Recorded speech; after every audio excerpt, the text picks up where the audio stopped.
በከመ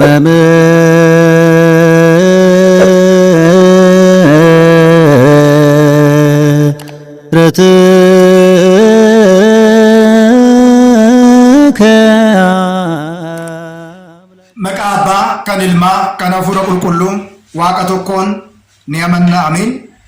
Kabajamootaa fi jaalatamootaa maatiiwwan Waaqayyoon kan jaalattan Waaqayyo isiniin kan jaalatu biyya keenya Itoophiyaa akkasumas biyya keenya alaa kutaa biyyoota garaagaraatti kan argamtan hundumti keessan akkam jirtu akkam yoo nageessani guyyaa har'aatiin kan nu ga'e Waaqni keenya galannii fi ulfinni teessoo isaa Aariyaam irratti isaaf haa ta'u. Baga sooma haadha keenya qulqulleetti Dubroo Maariyaam sooma maaramii yookiin immoo sooma filsataatiin geessan baga wajjumaan geenye. Eebbi haadha keenya qulqulleetti Dubroo Maaramii eegumsa ergamoota Waaqayyoo dhiifamni gooftaa keenya qoricha keenya Iyyasuus Kiristoos hunda keenya duukaa haa ta'u. Egaa akkuma beekamu manni kiristaanaa Ortodoksii Tawaahidoo Itoophiyaa waggaa waggaatiin hagayya guyyaa tokkooti hanga hagayya guyyaa 16tti soomii soomamu soomiiwwan labsii torban keessaati. Inni kun soomni haadha keenya qulqulleetti Dubroo Maaramii sooma isa tokkodha jechaadha. Egaa akkuma beekamu qulqullichi Iyyu'eel akkana jedha. Tsiyooniitiin faagoo afuufaa sooma koos eebbisaa wal ga'ii koos labsaa jedha. Kakuu haaraa keessattis qulqullichi Maatewos wangeela Maatewos boqonnaa 6:16 gubbaa irratti yommuu soomtan akka warra of jaalattootaa hin ta'inaa.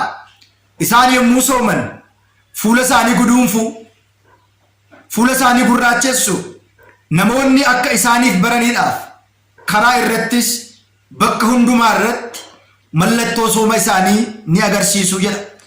Kanaatti wal qabsiisee yeroo baay'ee namoonni tokko tokko maal jedhu soomiin hin barbaachisu. Waaqayyo nu soomeera. Bara kana keessa badii maalii raawwannee soomii soomna jedhu. Hunda dursa maatiiwwan Waaqayyoo sooma jechuun maal jechuudha? Sooma jechuun of dhorkuudha. Sooma jechuun of daangessuudha. Sooma jechuun fedha foonii, fedha lubbuu keenyaatiif akka abboomamu, akka ajajamu gochuudha. Egaa yeroo tokko tokko maal jedhu seetanii caqasa tokko wangeela qulqullicha Maatewos boqonnaa 15 lakkoofsa 11 gubbaa gaafa ilaallu akkana jedhu. Gara afaanii kan seenu nama hin xureessu. Afaan keessaa kan ba'u yaada hamaa dubbachuu, hamii, arrabsoo, jechoota hin barbaachisne malee uumama Waaqayyoon uume hunduma nyaachuun hin danda'amaa jedhu. Egaa maatiiwwan Waaqayyoo hunda dursa Addaamii fi Hewaaniitiin kan xureesse jannatarraa gara midira faayida kan isaan fide mucummaa Waaqayyoo akka dhaban kan isaan taasise lafa kabaja isaanii jalqabaa akka isaan dhaban kan isaan taasise nyaatadha. Kanaafidha yeroo baay'ee gara afaanii kan seenu nama hin xureessu. Afaan keessaa kan ba'u malee jechuudhaan jechi kun kan inni dubbatame maaliifidha? Yaada soomiitiin yookiin immoo dhimma soomiitiin dhimmi kun kan waliin agarreedha. Maaliif hoo jettan? Yeroo tokko duuka bu'oonni bartoonni gooftaa keenya qoricha keenya Iyyasuus Kiristoos asheeti gidduu ni deemu turanii jedha. Isaanis harka isaanii otoo hin niqatiin nyaata sana ni nyaatu. Yaa gooftaa bartoonni kee harka isaanii otoo hin niqatiin nyaatu jechuudhaan Fariisonni yookiin immoo Saduuqonni gara gooftaa keenyaa dhufanii duuka bu'oota himatanii jedha. Akkana jedheen gara afaanii kan seenu nama hin xureessu. Otoo hin niqatiin nyaachuun harka xuriitiin nyaata nyaachuun rakkoo tokko hin qabu. Inni guddaan garuu rakkoo kan qabu yaada laphee keessaati kan ba'u, yaada namaa keessaati kan burqu, hammeenyi, ajjeesuu, horiisaadha jechuudhaan deebisee jedha. Kanaafidha otoommaa soomiin hin barbaachisu ta'eeti gooftaan keenya wangeela Maatewos boqonnaa 4:5 irratti gadaama Qorontos bakka jedhamutti halkan 40 fi guyyaa 40 hin soomu ture. Kanaatiif qulqullichi Phexros ergaa isaas jalqabaa boqonnaa 2 lakkoofsa 21 kaasnee gaafa ilaallu kan waamamtan isa kanaatiif Kiristoosiin immoo hordoffii isaa akka taasistanidha fakkeenya isiniitiif dhiisee deemeera jechuudhaan gooftaan keenya qorichi keenya Iyyasuus Kiristoos qulqullicha Phexros irra bulee nu barsiisa. Kanaaf egaa gara afaanii kan seenu nama hin xureessu gaafa jedhamu harka too hin dhiqatiin nyaachuun.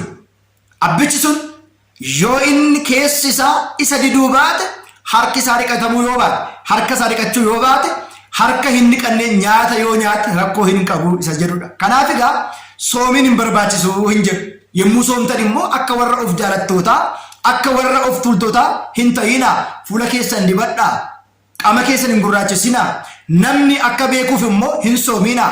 Kanaaf manni keenya manni amantaa keenya yommuu soomii namni tokko dhoksee fuula isaa irratti otoo hin beekamiin namootatti otoo hin himiin dhoksaatiin kan namaa laatu gatii namaa dhoksaatiin kan namaa kafalu gatii namaa Waaqayyootti himuudhaan soomiin kan soomamu bifa kanaatiin gara afaanii kan seenu nama hin xureessu. Egaa Addaamii fi Hewaaniin kan xureesse kanadha. Mucummaa Waaqayyoo mucummaa Sillaasee kan dhabsiise isa kanadha. Kanaaf egaa jechi kun harka otoo hin dhiqatiin jecha dubbatame malee soomiitiin walitti hin dhufu. Guutummaa barnoota kanaa yuutuubii kanarraati karaa piroofaayilii seentanii ni argattu. Kan nu barsiise kan nu gorsa Waaqa abboolii keenyaaf galanni haa ta'u nu haa turu.